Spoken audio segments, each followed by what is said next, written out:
Do it in Brantford, let me tell you, you can do it anywhere, because this was a really tough one. And people go, Brantford, if you know Brantford. Okay, so now we talked about the charter. So we dubbed the work that we did in 2007 the Walkolution. It was actually the chap that we worked with in Brantford who came up with that name, because he kept saying, it's like a revolution of walking. We should call this the Walkolution. And we said, okay. And so it all starts with the first step. And for me, that was back in 1993, although I've always liked to walk. And we hope that you would join us. Thank you.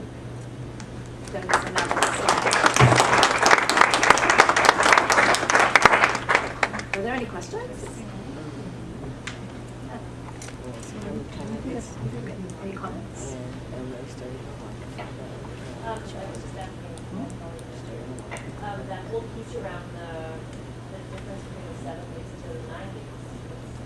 My cousin and I were talking about that the other day, and we were kind of like wondering what happened. Like, I know a lot of us, as parents, we talk about, being scared of things like abduction or your child getting hit by a car or whatever it is, but I'm just curious what you think that social shift was. I am going to talk about it tomorrow. Okay. But I can give you just a few things. Okay. There are many, many reasons why it's happened, I think. There are more mothers in the workforce now than there used to be. There are more single parent families than there used to be. Therefore, that parent has to work. So the pressures on having both parents or a parent in the workforce. Car ownership has been increasing steadily over the last several years. So I think we're going to be seeing a downward now, because we've got, as my colleague Romy calls it, the silver tsunami. It's on the way. And so a lot of people are going to be moving into more denser urban areas and getting rid of their cars. So and a lot of younger people coming up don't have cars. I have two kids, they don't own a car. Either one of them, they're in their 30s, they don't own cars because they live downtown and they don't see the point of it. So I think about 67% of Canadians own cars now. There's also been a lot of closing of community schools. It used to be that there were, I don't know if this is true in Manitoba, but I know in Ontario and in England, there used to be a lot more emphasis on community schools, smaller schools, which because of shrinking budgets are seen to be too expensive. So they will build a large school that would incorporate maybe 3 or 4 smaller schools on cheap land, which is often located on the outskirts of a community. So you lose that access to the community school, and you have no choice but to drive the children. Something that's been very big in England and is catching on more and more here are schools of choice.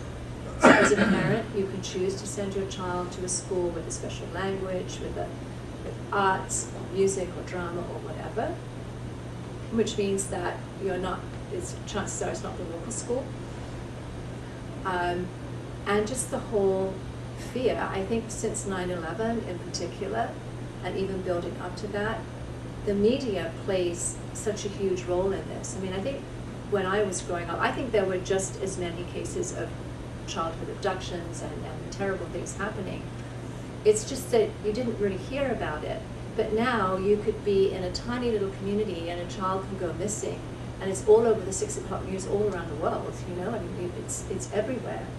And it's sensational, and you never hear the follow-up to those stories. You never hear that in fact it was the child's father, the estranged husband, who had come along and abducted the child.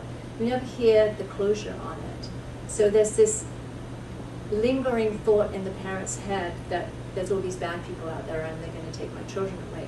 The reality is that those parents are putting their children more in harm's way by driving them in their vehicles than they are by letting them walk. Not just the impacts on their health, but also we know that car crashes are the #1 killer of children from 0 to 24 years, not children but young people. And yet we know that, but parents don't think rationally. So you hear those stories and it creates that whole feeling of fear, which is fed by the media. And I think since 9/11, it's gotten just completely out of control. That's just my sense of it. Maybe other people have other reasons as well why we've seen that decline. Does anybody want to jump in there? Okay. Thank you.